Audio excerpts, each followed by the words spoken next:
Hey everyone, Scott here to discuss Hereditary, starring Toni Collette, Alex Wolff, Millie Shapiro, Molly Bechtel, forgive me if I said that wrong, Ann Dowd, and Gabriel Byrne, directed by Ari Aster. Now, welcome to Ari Aster's filmography, as I'm leading this up to Beau is Afraid, and I'm going to be honest with you, I'm afraid to go through this, because I have seen Midsommar once, and wasn't impressed by it. But I'll talk more about that next time. But this one I have not seen, so this is going to be my first two viewings since I watched this twice. So let's just get straight into this, as I have, because I didn't care to see this at the time. Let's get into it. Ellen Lee passed away to leave her daughter Annie, played by Toni Collette, along with Annie's husband Steve, played by Gabriel Byrne, her son, Jesus Christ, her son Peter, played by Alex Wolff, and Charlie, played by Millie Shapiro, along with some weird shit happening that I'll explain for the whole show. While Ellen's funeral goes on, as she was a private person based on what Annie said, and I do like the characters while at the funeral. Charlie draws as Annie speaks people about her, and we learn during this funeral scene that will come back later in the movie where Charlie has a nut allergy. And honestly, I don't think I like Steve very much because he comes off like a pretentious ass. But the other characters I enjoyed being around, as Peter is the standout in this whole movie. Charlie draws Ellen because she was fond of her despite she wanted her to be a boy, as she is worried about who's going to take care of her after Annie passes away. And the score in the scene is, including this whole movie, can be beyond fucking terrifying. But it's more the score than the movie itself. I wasn't scared of the movie. I was more scared of the score, as it may be its best score yet, without having seen Beau is Afraid quite yet. Annie makes some designs about her life as a hobby, and Steve is a supportive husband. Let me rephrase that.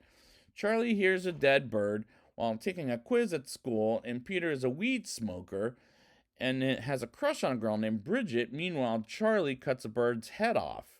And this is part of the reasons why I didn't want to see this, with some scissors. And can I just say, that's, like I said, I didn't care to see this movie because I'm not a fan of animals, including birds, getting killed or decapitated, as it was briefly told in the trailer.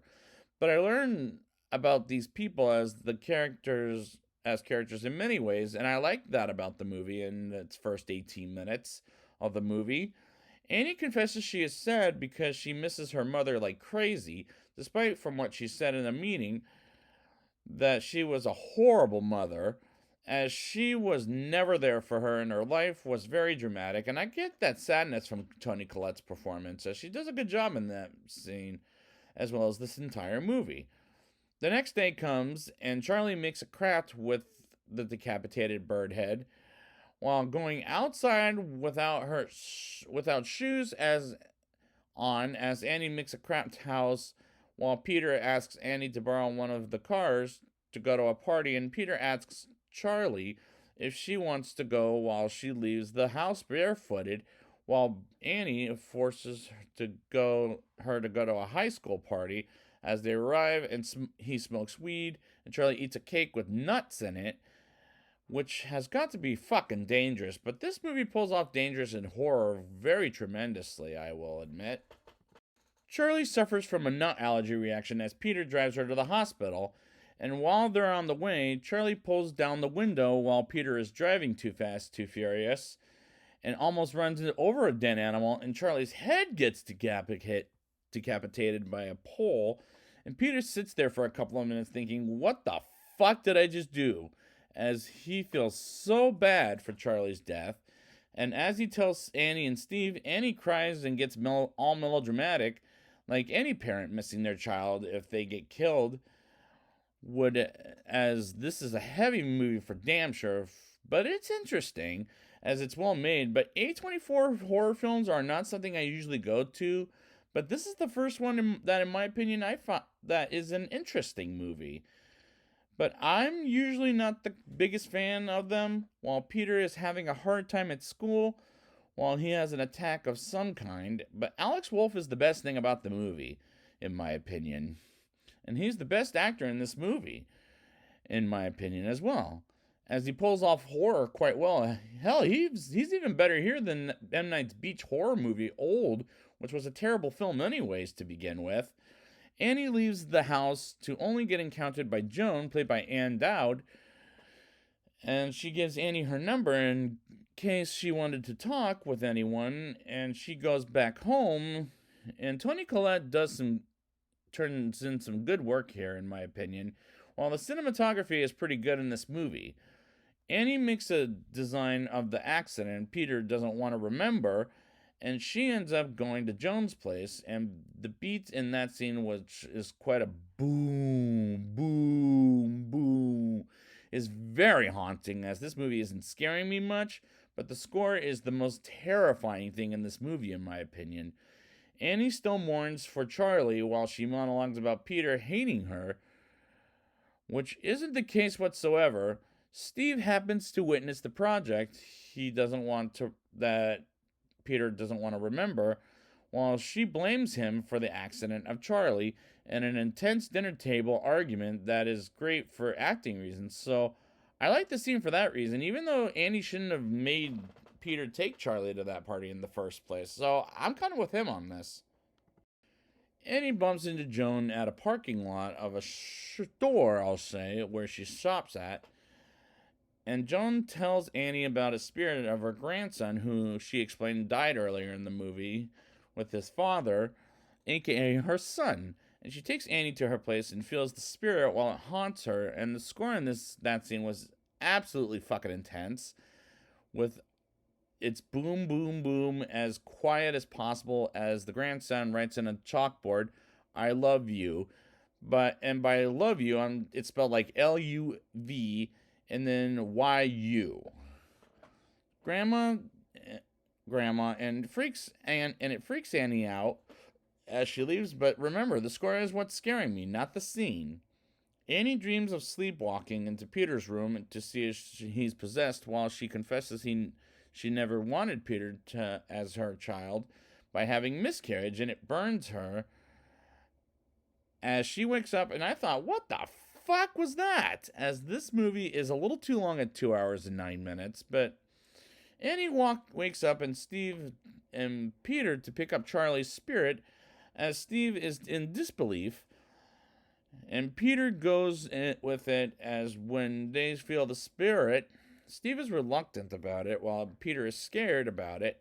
And Annie is acting like Charlie. I don't even know what the hell that was all about. And that scene went on a little too long for me.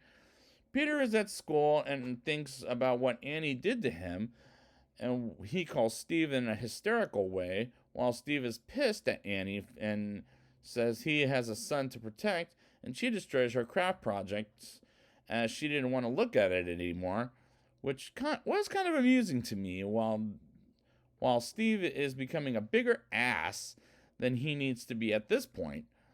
Annie hears Charlie drawing on a piece of paper, while Peter sees Charlie throwing a tennis ball, and the spirit pulls on his head and kills the poor doggy off, the pet doggy, I'll say, off screen, as Charlie is the spirit, and Annie sees Peter's face on the paper, and she throws her notebook in the fireplace, while Annie suddenly burns her arm, burning the notebook, which was definitely a weird scene for damn sure.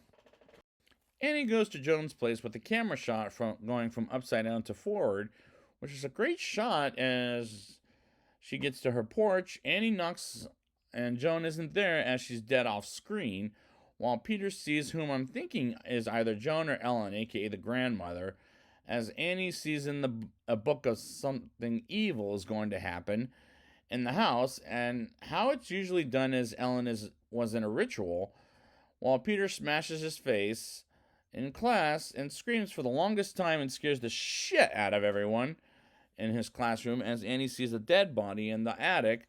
And these scenes are well shot, in my opinion. Peter gets home thanks to Steve, and Annie tells him there's a dead body and asks him to look, and sees bugs around, as he also sees the body, who it happened to be Joan, as she explains what's happening to them in the house. As we learn, the pictures in the book was actually Joan in the ritual, and Ellen and Annie's beg Steve to throw the notebook in the fire because she'll burn herself if she does, but she does it anyways. And Steve catches on fire and dies, as the guy definitely deserved it. Peter wakes up and can't hear anything but sees something is lit up at the tree house and walks around and hears noises after noise and sees his father burned up body, while Annie goes after him and he asks her to stop as she's possessed, and he sees he's up next for possession as Annie is hung in the attic. And what the fuck was that all about? As Peter jumps out the window and sees Annie's dead body go in the treehouse, and Peter gets up and goes to the treehouse and gets hailed like Joan did in as the god of mischief, based on what I read in the book earlier.